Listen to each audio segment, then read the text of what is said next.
आज बनवूया आपण ताकाची कढी. कढी घट्टसर अशी होण्यासाठी एका बाउलमध्ये बेसन घ्या 1 चमचा.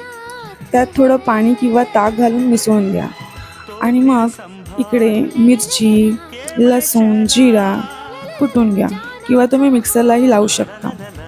कुटून झाल्यावरती आता आपण फोडणीची तयारी करूया.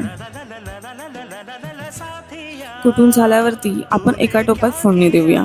फोडणीसाठी तेल व्यवस्थित असं गरम झाल्यावरतीच लसूण आणि मिरची टाकायची आणि मग राई आणि कढीपत्ता, हिंग घालून ढवळून घ्यायचं आणि मग आपण त्यात ताक ओतायचं.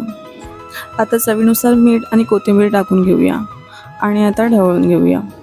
आता आपली कढी फुटू नये यासाठी आपण सतत ढवळत राहायचं आणि मग आपली दाटसर अशी कढी तयार आहे.